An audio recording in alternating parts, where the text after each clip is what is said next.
I see blood in the water when the market turns. We went from 3 men. You fast forward to now, we're 600 people. We're not just Brits. Okay. We should put that as your tagline. I know, we're not just Brits.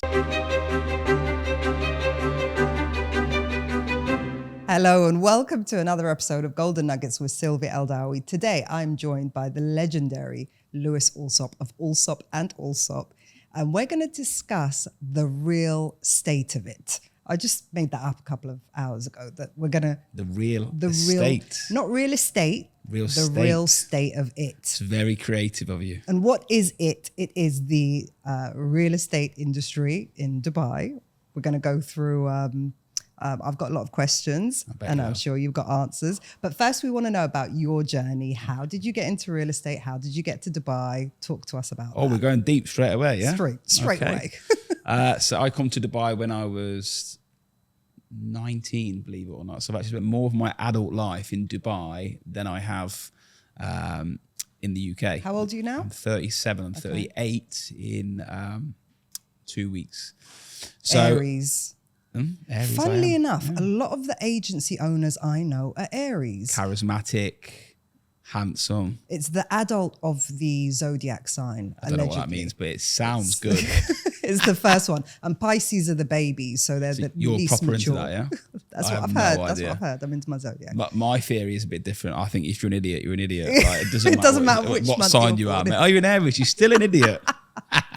But yeah, there is a trend that most agency owners are Aries. Oh, wow. But yeah, continue. Well, happy birthday. That's probably we're It'll probably be going out. to end up airing on your birthday. Incredible. Is it a Tuesday?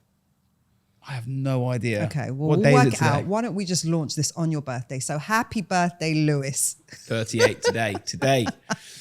So I was in real estate. So my background is I left school at 16, couldn't get into A-levels or college. They called me a disruptive influence and wouldn't let me in. Don't know why. And then I moved into a estate agency at the age of 16, straight out of school. I was working for a company called Newman Estate Agents. They're the market leader. And my job was selling houses. I got sacked from there when I was 18 and a half. What did I you was do? a party boy. I was naughty, disruptive, like school. And it was probably the best thing that ever happened to me because I, at 18 and a half, 19, seen a program on BBC about Dubai, and it was saying that Dubai is where you make millionaires. I remember going, I'm going there. Right. And you always have them screw it, let's do it moments. And that was my moment that absolutely changed my life. So when people say to me about, I got sacked from this company, I did, but it was the best thing that happened because I jumped on a plane and thought Dubai is where it's at. Now, for me at 19, I think I'm anyone that knows me knows I'm very stubborn. Once you've had the leaving party, you're not coming back. You can't come back. That's it. You can't go, you can't celebrate. Everyone pat you on the back and go, I'm back. With your tail between your legs. Yeah. So I don't think I can ever leave Dubai after because I've had my leaving party.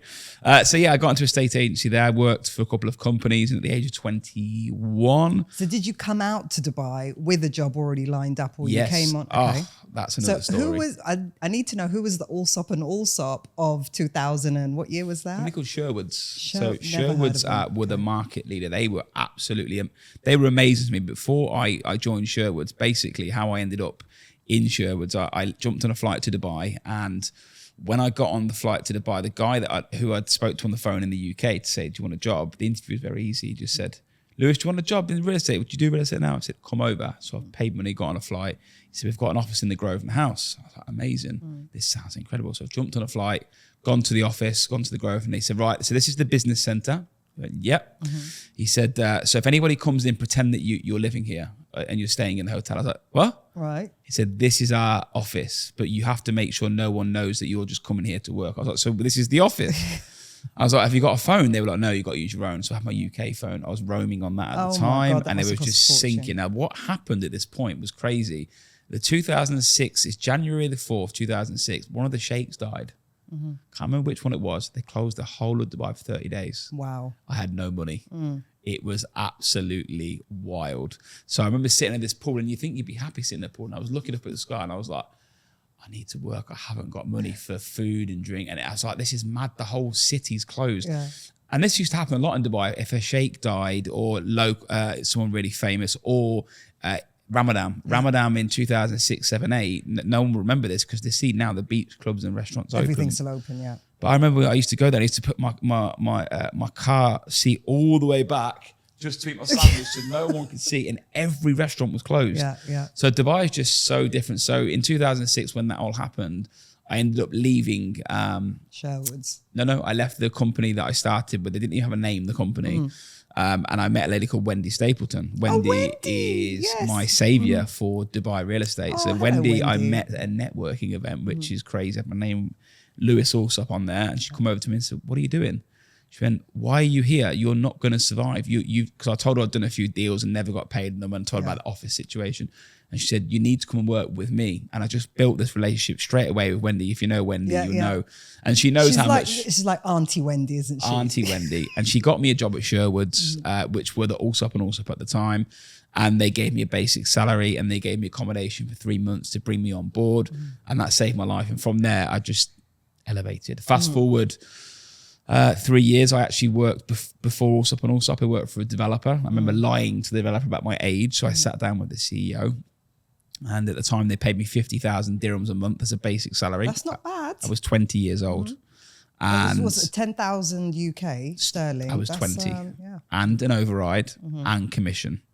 The project was in DIP. And my job, this is how I learned to set Allsopp and Allsopp, was they gave me the trade license and said, "We're going to launch this development and this real estate arm development. Can you launch it for me?"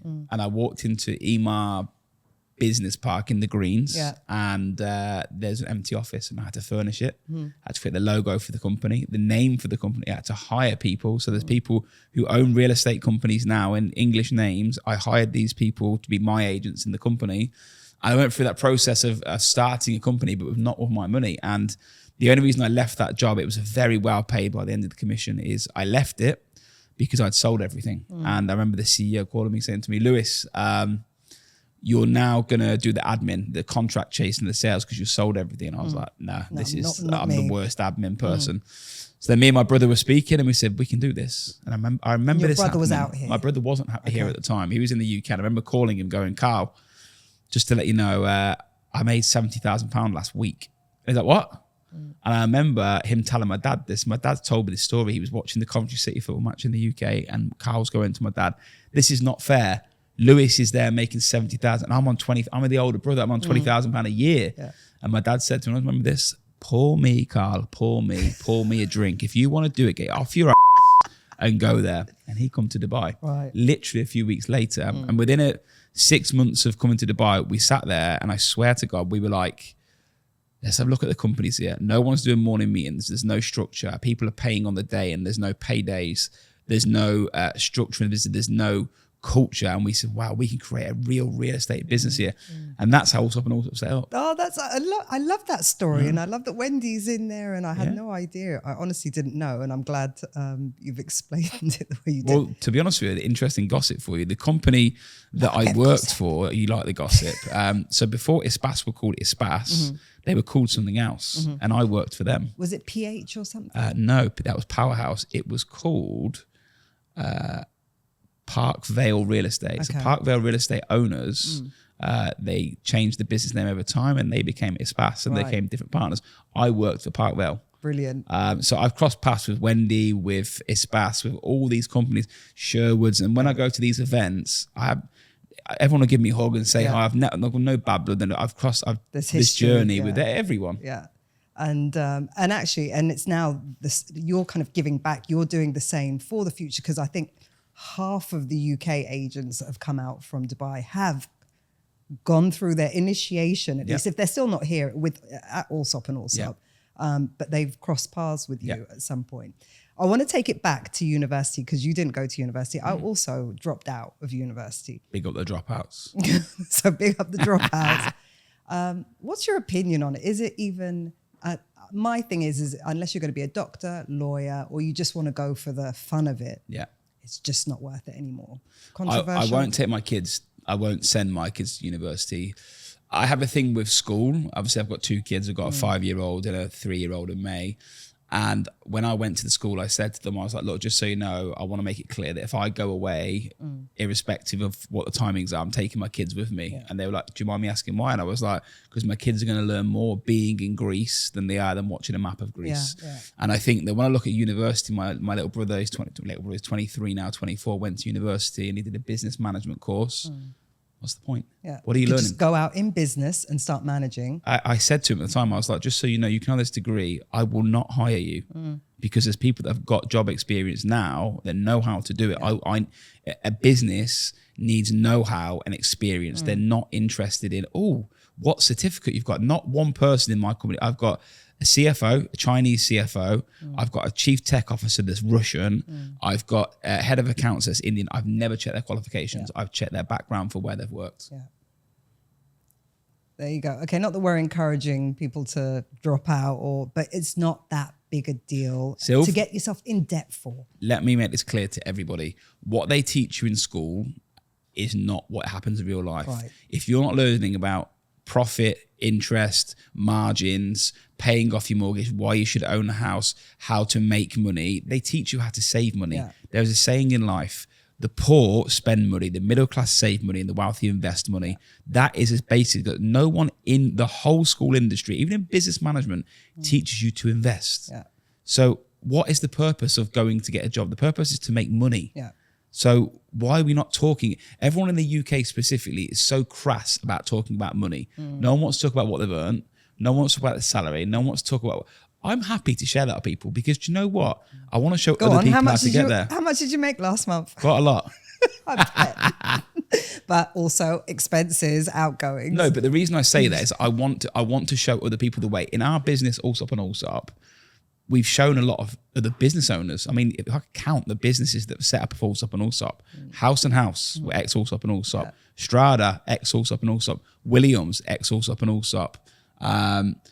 I must have counted 15 or 20 people that have started at our company and then set up their own business. Yeah. And I'm so proud of that. I was going to say that must make you feel really nice and fuzzy inside. I said before, I don't have one bad blood with anybody. Yeah. And when I walk around these awards ceremonies, I will go and say hello, give them a hug. And like I said, I counted 15, minimum 15. There's probably more. There's small companies that people never heard of that I know have their own businesses from working for us. And maybe they like our model, they like what it is, but I'm proud that I know when I leave Dubai, when I die, probably die, but the imprint is going to be there because I'm not leaving Dubai. I know we've created thousands of jobs and millions and hundreds of millions of pounds for Dubai from Allsopp and Allsopp. Absolutely. No, that's really incredible. What a legacy. Okay.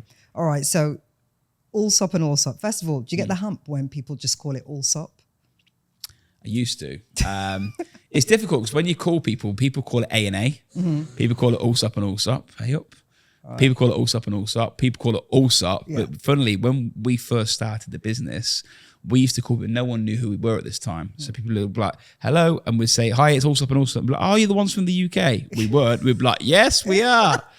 So I think now we're a known enough brand. I put us in the category of the KPMGs, the Virgins, the Do's, the Etisalat. I think our name is synonymous for real estate, which is absolutely 100%. I don't fight it now. Like I think if you say Allsopp or Allsopp and Allsopp, you know who we are. Yeah, I'd just be like, I wonder which one Carl wants to be, the first Allsopp or the second. He can be the first. We used to fight a lot about business, but now we're very chilled. Well, I was going to say actually because I had Lesia on the show and she was talking about working with her husband, which I think would be really challenging as it is, but working with your brother, like have you ever had a many years ago? So we've had him walk out of the office, me walk out of the office, but this is 2013-14 era. So basically the best way to describe me and Carl as people, I am gung-ho. I am the most aggressive person. To give you an idea of how I work in business, when the lockdown happened, I doubled my spend on Property Finder.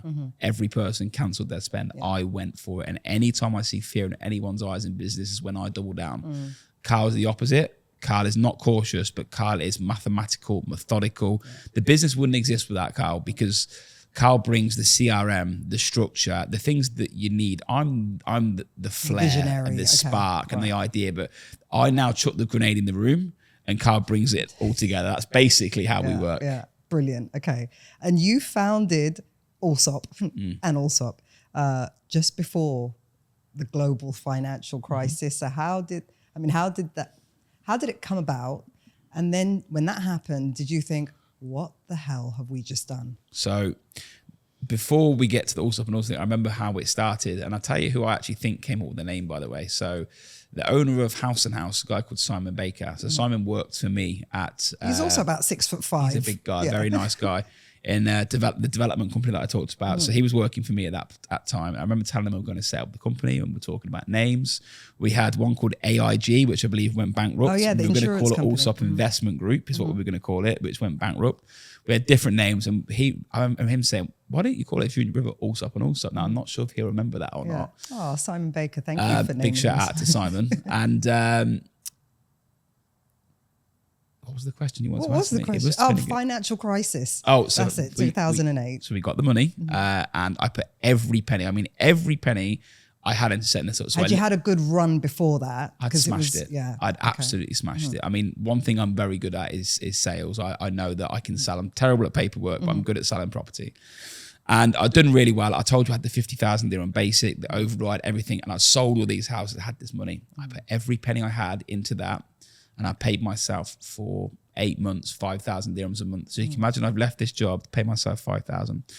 And how Allsopp and Allsopp got set up is we rented a villa in Al Wasl Road, next to opposite Emirates MBD on Al Wasl. Near all the Botox places. And so that it's now a massage clinics. parlour. Okay, That's exactly what it is now. I drove past it laughing. My wife going, that was on my office when we first set up. And I remember when we launched it, we didn't have the money to fill the 5-bedroom villa. It was a 5-bedroom villa and we locked 3 of the bedrooms and said they were under renovation. We put tables in the other 2 bedrooms. Each bedroom was a sales floor. So we had downtown, a marina and everything else. And every time we made some money, we opened the door and we kept putting things into it. So I remember I used to leave and I used to hoover the office and I used to be the one putting the pictures on the walls. And I was just proud that that's mine and I'd make sure it's perfect. The coffee cups, whatever it may be, that was my job.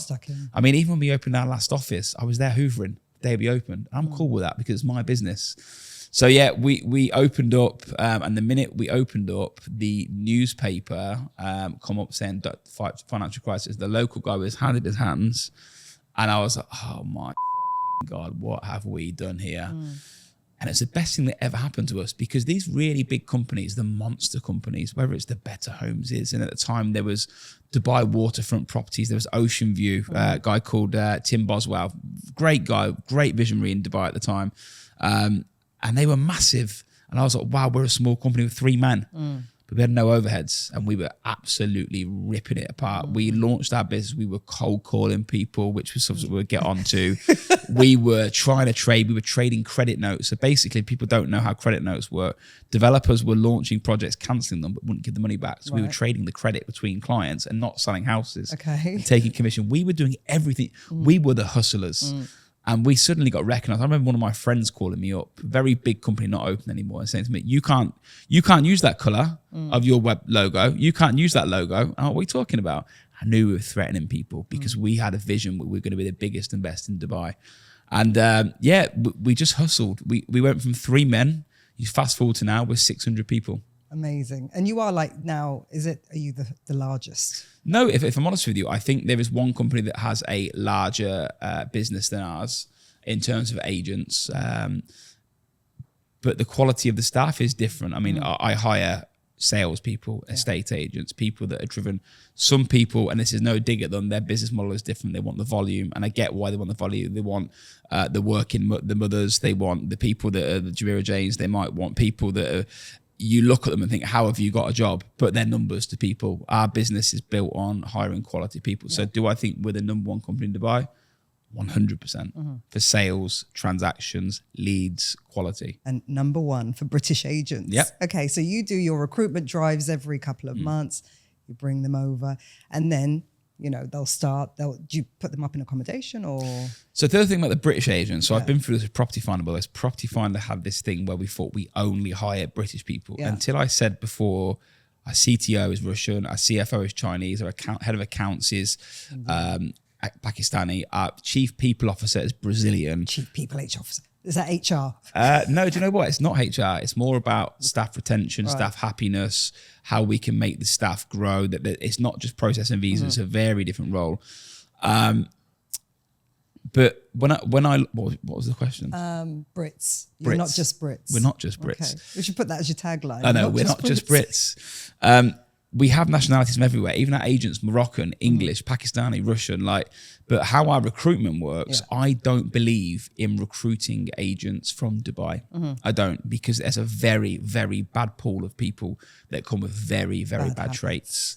So what I like to do is take them fresh, bring them in and teach them the Allsopp and Allsopp way. And that is a way, to be honest with you, where I think a lot of people are struggling to adapt to, because the world is so woke at the moment. I mean, it's so woke, you would not believe. Telling me that you don't want to come into the office. By the way, I've had someone say that to me. When is someone said to me before, when is our mental health day? I was like, is that a thing? Is that a thing? Do we have a special work from home? I'm like, when we're not in the pandemic. And I think a lot of people that we're hiring over the last few years have been so spoiled with the UK economy, work from home, paid for doing not a lot. I mean, I know what I'm like, Silv. If I work at home and I'm the CEO of the company or chairman of the company, there's a good chance I've got Netflix on. There's a good chance and I'll probably sit at the pool with my phone and I'll do a bit when I need to do a bit. It's not the right environment for me. So it's not the right environment for me. It's probably not the right environment for a new starter either. But I do find when you're working from home, you end up working till midnight. Whereas if you're in the office, you'll probably leave. There's no crossover. And that's another conversation. I don't believe there is such thing as a work-life balance. I think if you want to be successful, your work and life are mixed in. But I don't like working from home because you don't know when it ends and starts. I like to go home to my family, bath my kids and know that time's over, not sit on my sofa till 10 o'clock on my laptop and say, I'm still in work. Okay, so not Brits, but you do your recruitment from over there. And then when they come here, get world-class training. And I hear you when you're saying kind of, the next generation, but I do feel like, because I'm going to put myself in your generation. You are in my generation. I'm 44. Same. Okay, you're next gen. And I feel like, are we being a little bit stubborn? Have they caught on to something? Are we, so do you think that you might risk being out of touch with the next generation if you don't adapt your, it's the Allsopp stuff. It worked then, but look at Sherwood's. Sherwood's, is no longer here now. So no, I think we have to educate people that how do you learn if you're sitting on your sofa? Imagine being this 18-year-old and having a job where you're not sitting next to the superstar that you're learning from. I mean, I was a sponge. I remember sitting next to my old manager in Sherwood's, a guy called Hamilton Butcher, and he taught me about suits, how to dress. He always said to me, when you get up in the morning, dress like you're going to war. Because when I first started going to work, I used to run in, put my socks on at the same time. I'd do my hair in the toilet whilst I'm 5 minutes late in the office. And he taught me things about how to dress, how to be, how to work. And I think if you look at today's generation, okay, we talk about the world has changed. But if you're not around really good people, how are you going to get better? You can't get better being around. What people in today's world are doing, they're sitting at home and they're completing a task that are being asked to do. That is not employment. That is ticking a box. Employment is about getting better, being in meetings, coming off ideas, being creative. Like my little brother, he works from home and he's a recruitment agent. And I look at him and I think, wow, fair play to he working from home and he probably likes it, but how are you learning?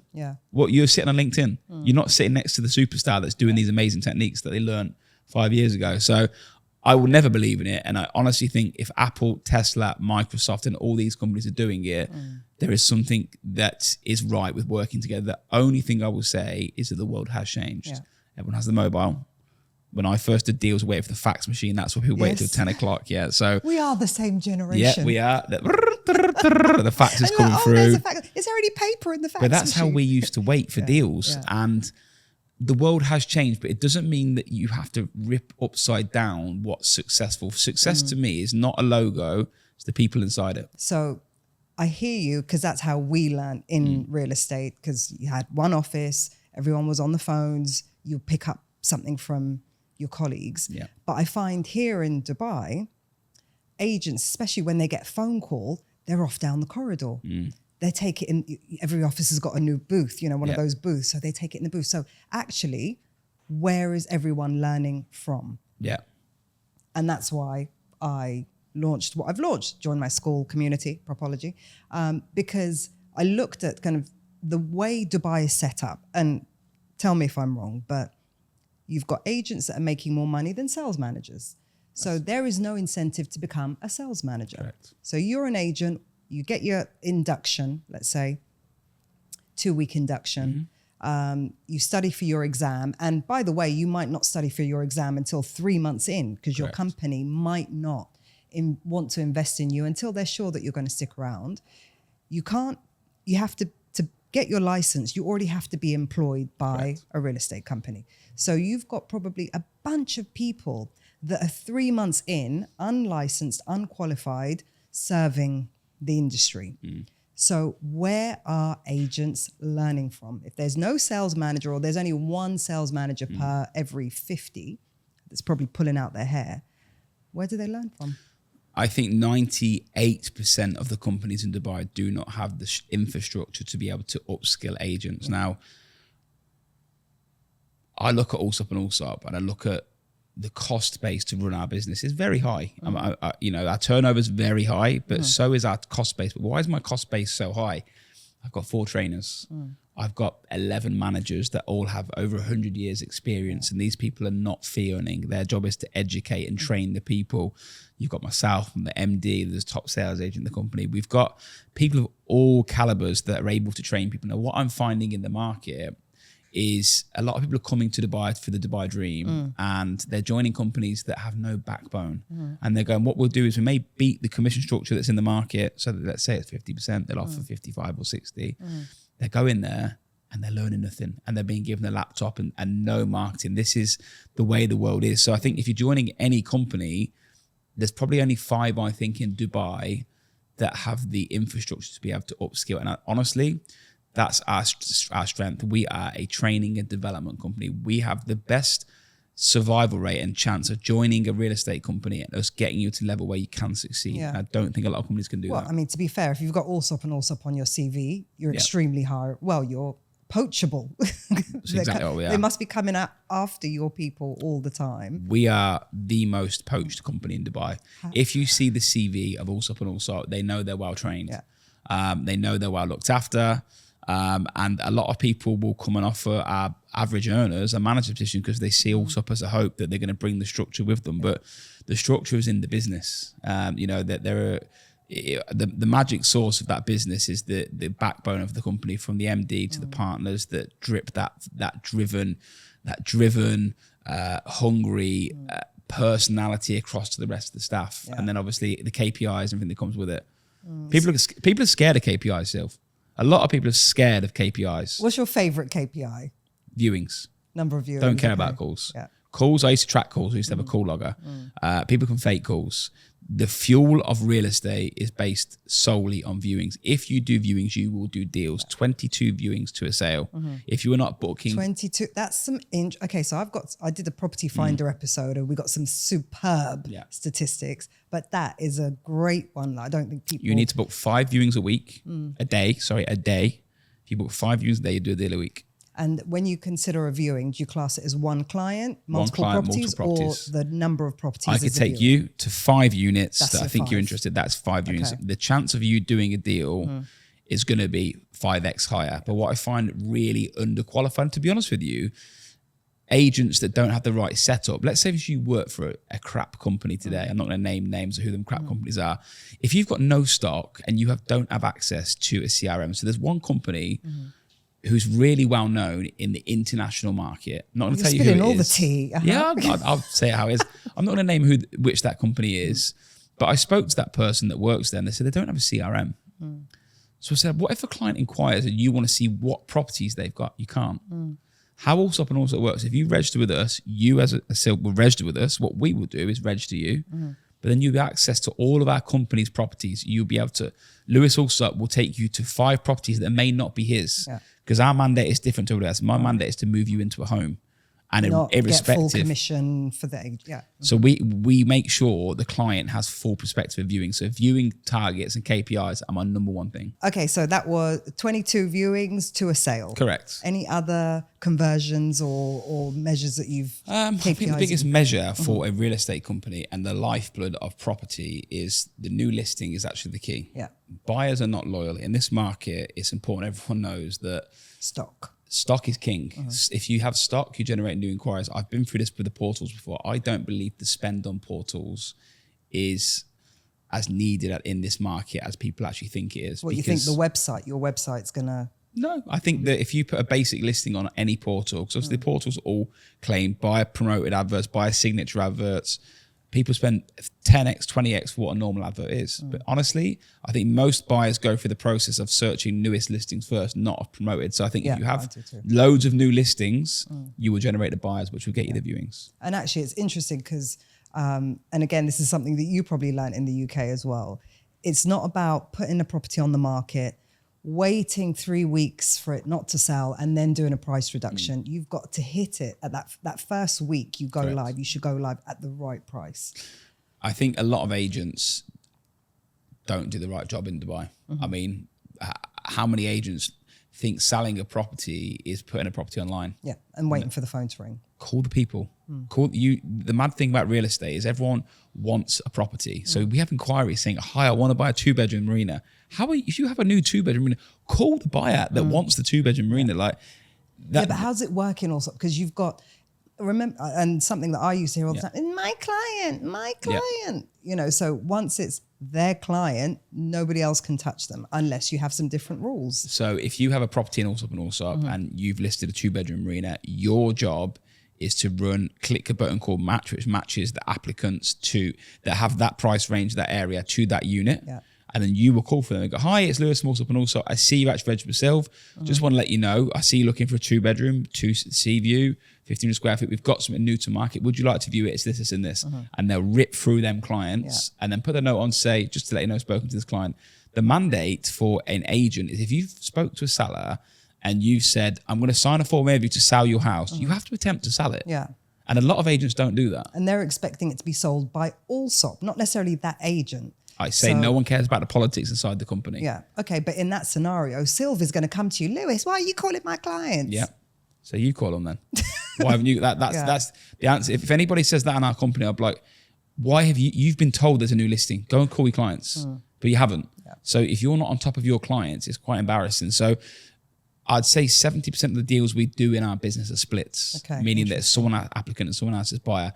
We don't really have this whole, I'm going to try and keep the whole commerce. People just want transactions in our business. Transactions are what we target. We don't target revenue so much. People win the revenue game, but I applaud the transactions. So would you say you've got in your mix, like you've got buyer's agents and seller's agents, or is it just a mixture of both? So we've recently introduced buyer's agents into the company because what we found is we've got agents that are listing properties and not calling them out. Yeah.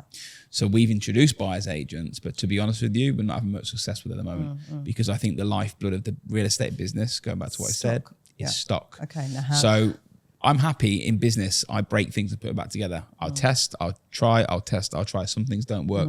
We will know in 3 months if the buyer agent works. If it doesn't, we'll revert back to having property consultants only. Yeah. And are you getting, like, you're getting stock coming to you? You don't have to cold call. Let's talk about cold calling. 100% talk about cold calling. You scared to talk about cold calling? No, I mean, let's talk about it. It still happens. It should happen. Are you doing it? 100%.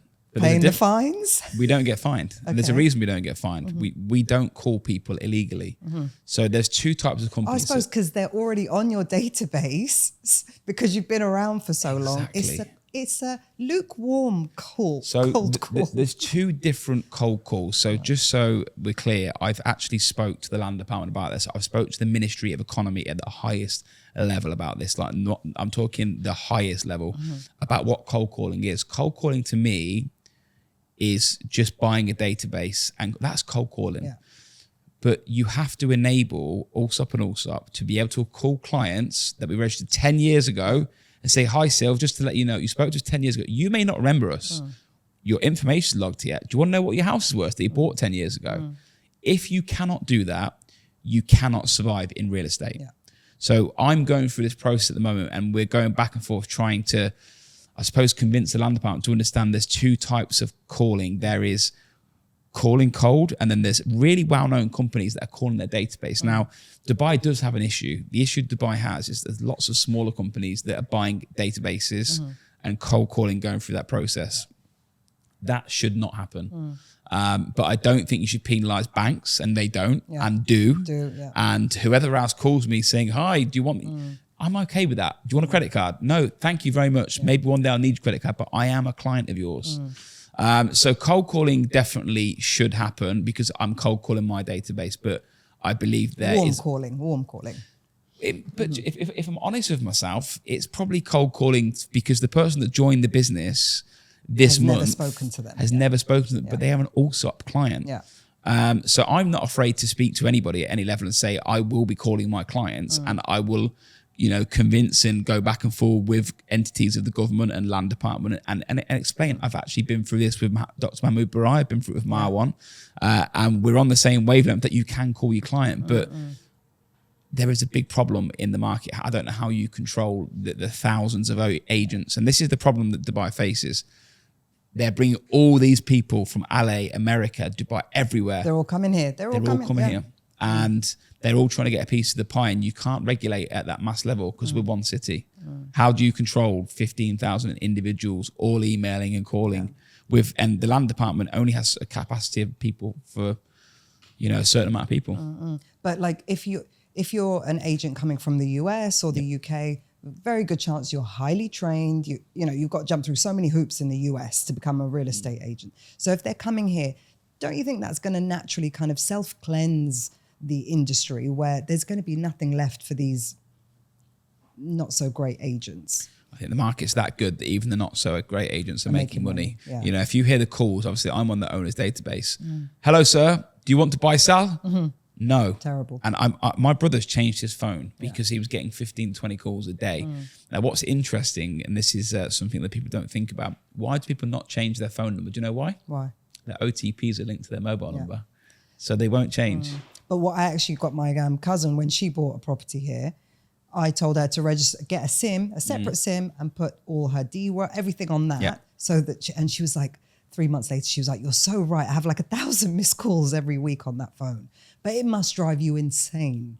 I think, look, I'm and happy. they see the name. Surely they could think, hold on, Lewis Allsopp. Yeah, but do you know what? I think the calling is part of being an open market. I mean, to a degree, obviously, there's got to be legitimately calling people. But I think part of Dubai's success is the fact that you can call a client and ask them for the services. That's what makes Dubai move.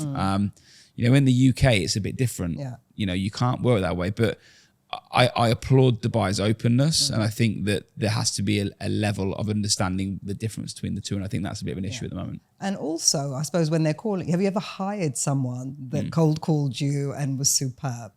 Because you can use it as a recruitment tool. I've never hired them, but I reckon every 5 calls, you get a good one. No, I will go through, and if I like them, and I'll be like, look, can I just give you some feedback? You're calling me saying this. Why don't you call me and show me what's recently sold, and would I be interested in what's going on in the market? You can't just call. And I was like, do you know Allsopp and Allsopp? Look at you. And he'll be like, oh yeah. And I'll be like, my name on the list is Lewis Daniel. My middle name's Daniel. So people always call me, hi, Lewis Daniel. And by the end, I say, I'm Lewis Allsopp. And they go, oh my God. I'm like, let me just give you a quick tip. Yeah. And they work for companies that you've worked for before, and other companies. I'm happy just to share some tips. Brilliant. No, that's brilliant. Giving back to the community. Okay. And speaking of giving back, we do I know DLD, you've got His Excellency Marwan bin Khalita. Yeah. He's shaking things up, doing amazing things to get the industry on a new horizon. And I know that you guys I imagine you're in WhatsApp groups with him, and you're having your roundtable meetings where all the kind of key real estate players are and they're listening to what you're asking for, getting your feedback, and that you're heavily involved. Yes. If I was a fly on the wall at that last round table, what was being asked for? What do you think would be asked for? Something about cold calling. Okay. Exclusivity. Okay. Do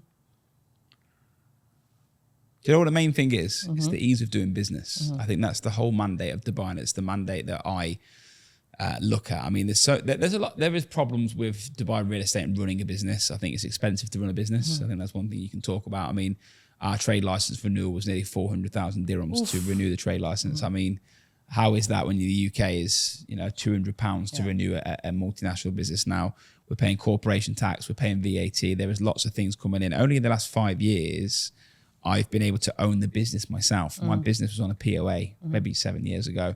Now we fully own the business, which is just wild. So, You know, when I speak to Marwan, and we do speak, I love his forward-thinking vision. There are two types of people. There's one that you put in the public environment, and they're there to answer questions to the press. This guy, I'll message him, and I had a problem at the weekend, and I'll chat to him like, need this.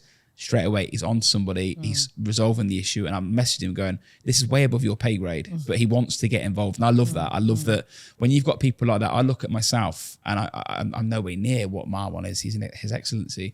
But I will go into our business and I will solve anything from cleaning down to staff happiness. And I love that if you've got someone that chairs a business like that. So yeah, we do talk. The whole purpose is to try and find ways to make it cheaper, easier, and more efficient. I mean, if I could have one wish list today for the land department, broker cards, how's it not digital?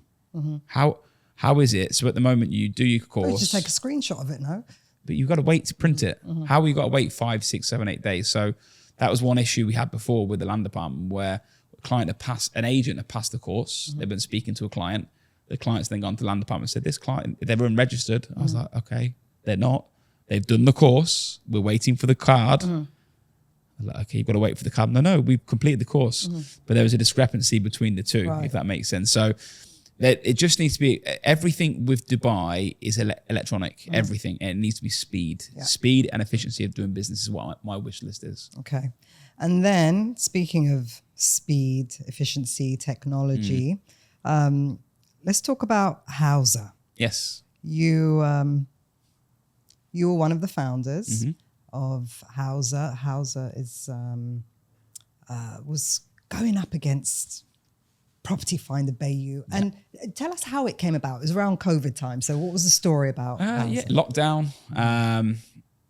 Speaking about opportunities in the market, we wasn't really getting what we wanted from the portals at the time. Basically, at this time, Dubai was locked down. We had a Google Meet with everybody, and we were trying to say, look, you need to pause our payments because we're in trouble here. Obviously, we can't do viewings or deals, and we're spending the money. Now, fair play to Property Finder. I think Property Finder specifically, they paused our payments for a couple of months whilst the city opened back up, and I, couldn't thank them enough for that.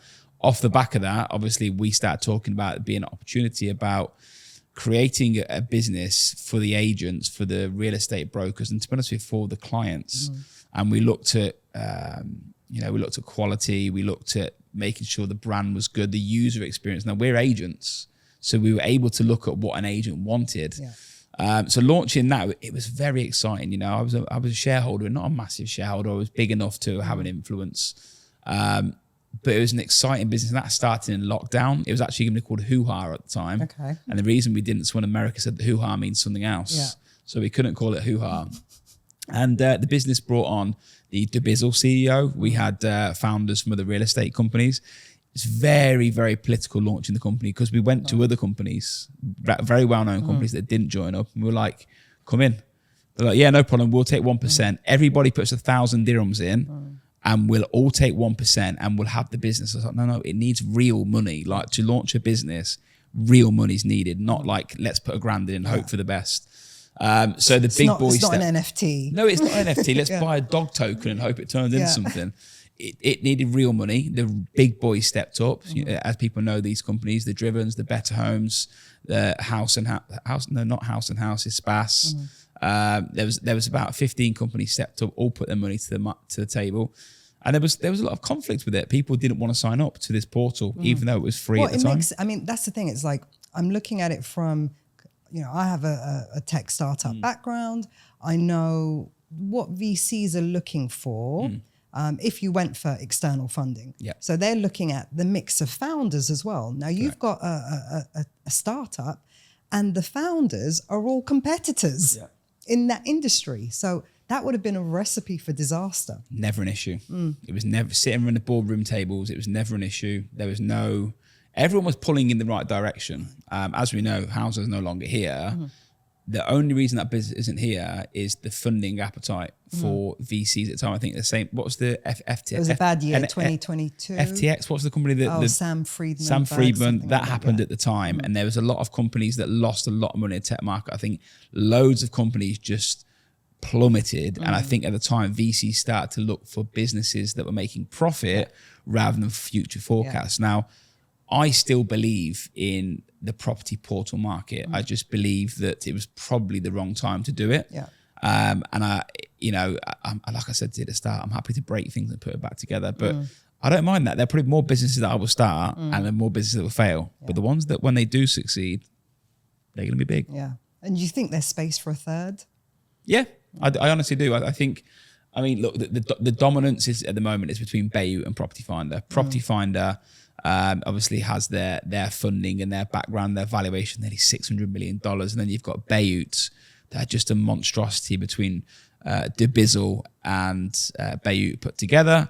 Between them, they're $1 billion corporation. Maybe they'll merge. But yeah, it was an exciting time. Do you think there's going to be a lot of agency mergers or some kind of consolidation in the market? Like, there will be consolidation.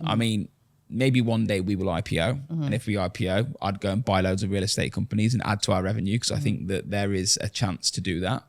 That would be something that I've spoke to Carl about doing that. I think there is a market, but I don't believe the problem you've got is a lot of people are making a lot of money creating a valuation that's probably unsustainable, because it's based on the top hitters. Exactly. So really, if you want to buy a company, you just buy the best staff. You don't need to buy the business. Yeah. So I think there'll be mergers. I think there will be blood in the water with a lot of companies in Dubai in 3 years or so. People there's a lot of businesses that have ran businesses for 3 years in the best market, in the best economy, in the best world. They've never ran a business where they have to look at P&Ls and costs and everything. I've ran business in the Arab Spring, the lockdown. COVID. I've run it in wars. Brexit. I've ran every type of business you can imagine. I remember begging people to do viewings, going, please, the market's going down. How you convince someone in a plummeting market to buy a house is beyond me, but we did it. And I think that a lot of companies at the moment are set up for vanity. And this is the crazy thing. A lot of companies are set up to say, I'm the number one in Dubai. A business should only be ran to grow the revenue, the profit, and investing that profit into the growing business. Now, I think we're one of the only real estate companies. We've spent 50 million dirhams on 2 floors, renovations, another commercial office. We own them. We're investing into the technology in the business. Yeah. If you don't make profit, Sylv, how can you do this? Yeah. How can you grow a business? And I think a lot of people are scared to talk about profit because what they want to do is that they want to pay the most so they get the best staff and have the most turnover, but the least profit. Which is a massive recipe for disaster. Because it is expensive to run a business. 50-50. I'll tell you some interesting stats. If you have a 50-50 business or 55 business, you might net out at 20% net profit after cost. Bearing in mind your portals, your managers, your admin, your photographers. Like, you got to understand this. On 50-50, the first 50% you give to the agent. The other 50, rent, bills, DWAP, it's crazy. Yeah. So you'll net 20% if it's a good business, a healthy business. These businesses that are paying 70, 80%, if I'm telling you Allsopp making 20%, 25%, if I paid 70, my profit is that. My job, I know P&Ls, I know profit and loss, I understand turnover. I see blood in the water when the market turns for anyone that is trying to play the game of who pays the most, because these companies are what I call the purple bricks of Dubai. Yeah. The £600 company, I'm sure you know, in the UK that charged the cheapest, had no profit and went bankrupt. Yeah. So I think it's going to be an interesting few years.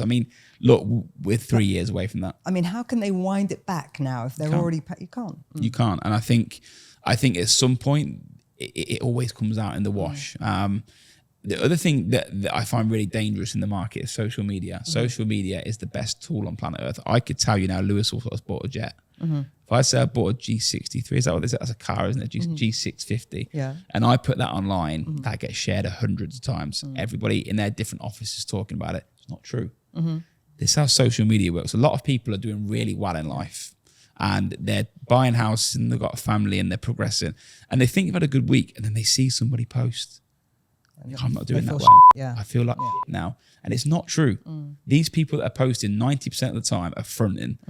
And I think this is probably the biggest danger. How I feel when I open up Lewis Allsopp's Instagram. Nah, mine's all real. Private jet, yacht. Mine's kids and yachts.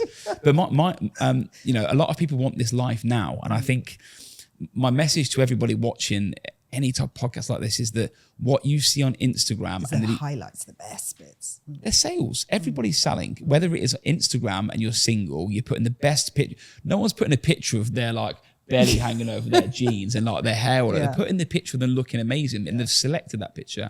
When recruiters put on about their real estate company, they're saying we are the best because everyone's selling. But the most important thing, my advice to everybody is have your eyes on your goal. Are you growing yourself? If you are, I don't follow anybody. This is really interesting. What, you on zero? And I've got 400 or 500 followers. It's like UFC, boxing, my family. I follow people that have been with me for a few years, and I follow a couple of people. I follow like a guy from Miss Bass called John Lyons. Nice guy. I just like the guy. John, come on the show. Yeah, come on. But I like him. I like he's educational. And he goes on Dubai Eye. I don't follow anybody that is a mid to lower company because, to be honest with you, you chat shit. And I don't need that in my mindset. So my advice to agents is if you're following people that are destroying your mindset in the morning, they're waking up. First thing they're doing is open their Instagram and going, I've seen that. Unfollow them people. Yeah. All right, but then they might unfollow you. Oh, no. Okay. Who are you selling to? Well, my content is real. Yeah. So like he does own in Royal Atlantis. Yeah, one's a Beale. Just come back from and few of the Mauritius, Maldives. Yeah. No, but like it goes back to follow real people. It is entertaining though. It's nice to see. It's aspirational. You know, it gives people something. Following the fake people? No, like following you. Oh, okay, yeah. It's inspirational. You've got your follow who you're interested in. Family. I mean, I watch it firsthand. People follow people that are just feeding them and. This is just how social media works. In life, you are what you eat. If you eat burgers every day, you're probably going to get fat and be greasy. That's how. It's the same thing with news and social media. If you suck up that and consume that information, you believe that's real. Yeah. So like, I am really rigid with who I follow. If you go onto my Insta, it is boxing, UFC, my family, people that I'm tight with, and people that I like in real estate. That's it. Oh, so I'll get a follow soon then. Are you not followed yet? I'll follow you now. Follow me right now. Oh, look at me. I'm one of the. Let's just give you a moment to do that while we move on to the next question. Follow back. Done. Blessed. Thank you. Well, actually, it's funny because I wouldn't post my yacht and stuff on the thing. My mum is super kind of. Why would you not post your yacht? Because in our culture, we've got this thing, the evil eye, where you kind of hide things, your good things that you don't want bad energy to be put on. Do you believe in that sort of? Or is it mumbo jumbo to you? No, I think people are embarrassed to share their success. I think that's a UK thing. Yeah. I think, Stay people. Humble. Yeah, no, that's what it is. Hashtag stay humble, but you get out you Ferrari, mate. Like that. Don't tell me that. Yeah. I don't know. I just think that my mindset is if I'm doing well, I want to share people aspiration. I'm not sitting there saying I'm the richest guy in the world, but I'm not scared to say I'm on my yacht or I was at the Atlantis at the week. And I shared this morning that I was at the Atlantis and I was in my gym and I went to the spa before I come to work. I'm cool with that because you know what? I earned it. Yeah. And it's people message me and say, wow, that's amazing. I want to be there one day. How do I get there? Like, I'm cool to talk like that. And I think a lot of people in the older generation are just scared. But the other side of it is I think the younger generation are trying to flex that they don't actually have it, but want to have it. So I don't know. Your social media is your brand and it's your personality. Like if you look at my social media, it's my kids, it's my family, it's who I am. I live for my family, but we have a good life and I'm happy to share it. Yeah, and it was so lovely. When you posted something about your daughter saying, "Mummy, you've laughed all holiday." Yeah, that's so sweet. Yeah. That's our family. Like, but I've seen people comment on our family, like, "Oh, they're doing this, they're doing that," and I'm just like, I don't care. Like, I work very hard. I've committed 18 years to Dubai, 16 years to run the company. I put myself through hell and back. Yeah. I deserve it. Yeah. And I want everybody else to think that way. I want them to think if you work hard, don't shy away from your success. And I think it's just, it's a UK mentality. I'm happy to pat people on the back for their successes. Okay. All right. Nice. Okay. Let's move on. You're very opinionated about tenants, telling them they should be buyers. Now, I'm one of them. Are you a tenant? Yeah. Okay. And right now, I've got no desire to buy. Okay. I like putting my money in the UK. If I'm going to buy property, it's what I know. I have the passport. How would you convince me to buy? Okay. I think one thing that's, ROI is good, yields, but capital appreciation. That's where I'm more comfortable in the UK. Okay. Convince me as a friend why I should buy. Maybe here. you've got 1 foot out the door of Dubai. That's the honest truth. Maybe. I've got 2 feet in Dubai.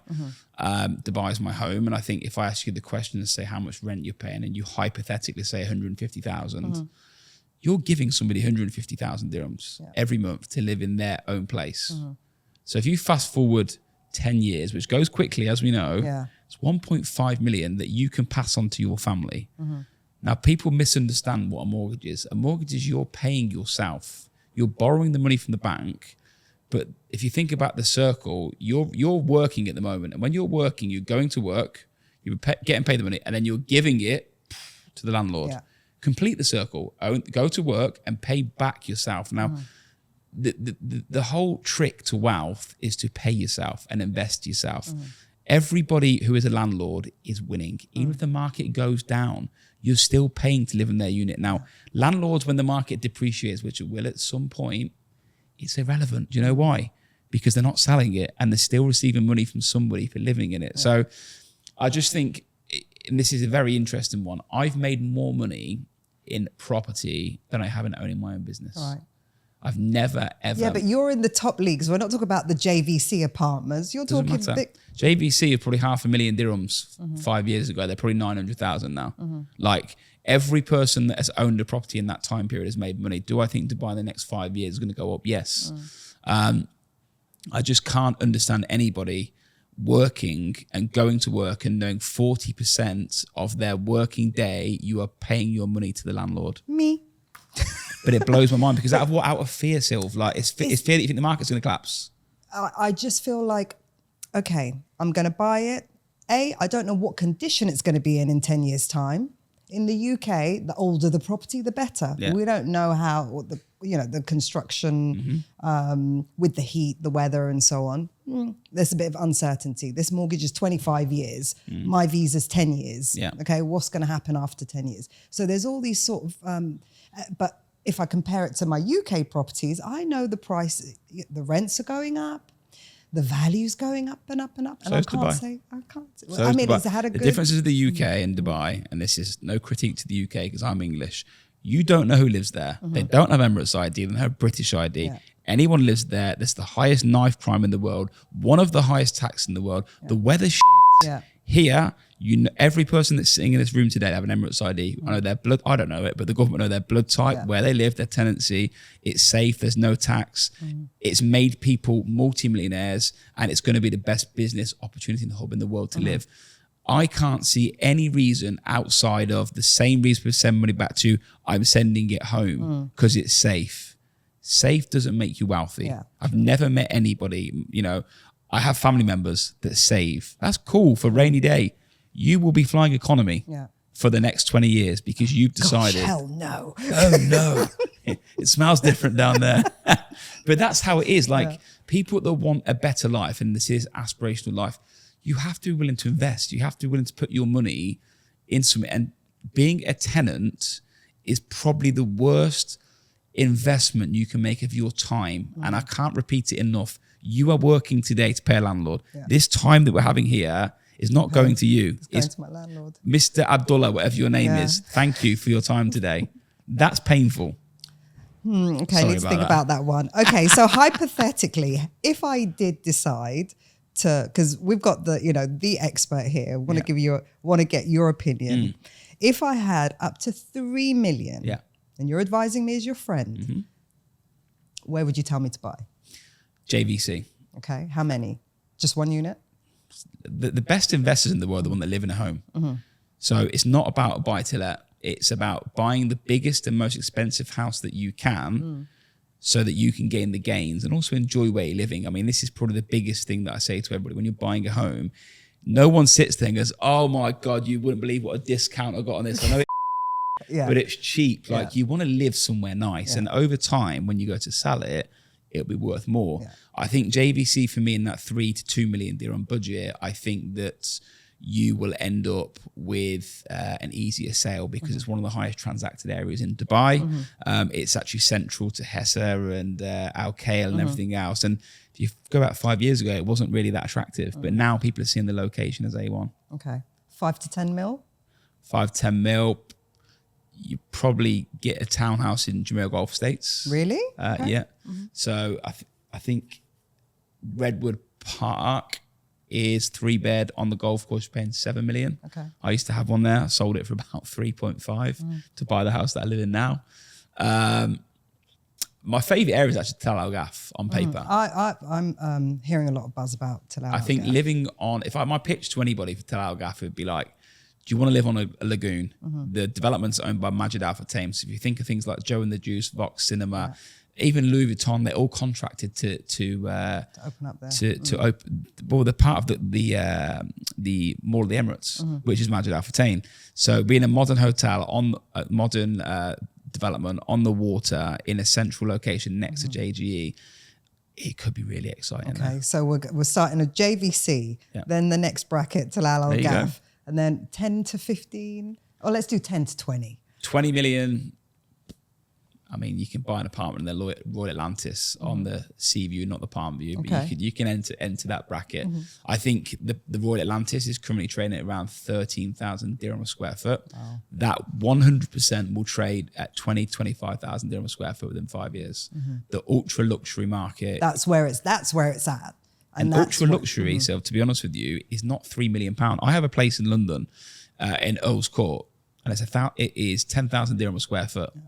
This is nearly the same price as the Royal Atlantis. How is that possible? Earl's Court, like there's a chance you're going to get stabbed there. Like it's not like this amazing place. Like it's one Well, to stop. be fair, even if it was Knightsbridge, there's a big higher chance you'll get stabbed there. No, I don't wear watches in London. I wear my Garmins everywhere that I go. When you go to London, you just leave everything behind. I don't pack any jewelry. Yeah. And I dress in sports gear. I never wear designer clothes anyway. Most of my stuff, like this is like from suited and booted. I don't wear like Versace or anything. The only thing that I've got a vice for is trainers. I like nice trainers. And you get robbed for your trainers these days as well. I'm in quite London. quick though. And he's not short either, 6'5". All right, okay. I think I've asked everything I wanted to ask. Is there anything else you want to say now that we have everyone's attention?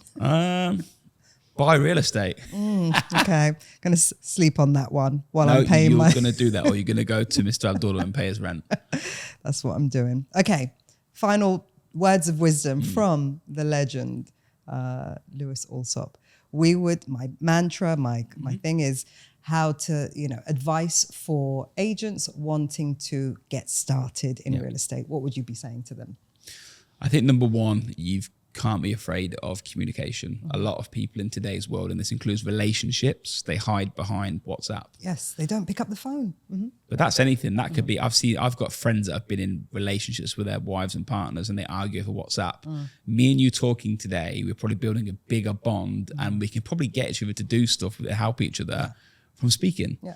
And I think a lot of people are too afraid to communicate with people. Now, we're in a bit of a weird place in the world where I order my food and delivery and I can't be asked to speak to anybody. So I click a button and it's quick. So we are in transition, but I think speaking to people, being around really good people, what makes Allsopp and Allsopp great, it's not the logo. I work with some great people. I've just come from a board meeting a minute ago and I'm sitting with one of the partners in the business that, built like 4 million last month, in a month.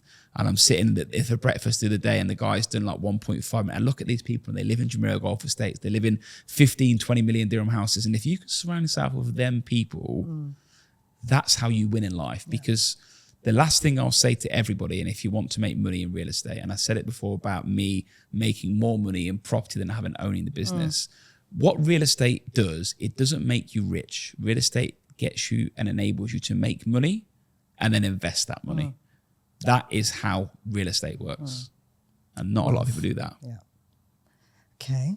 And what's your advice to people wanting to get noticed?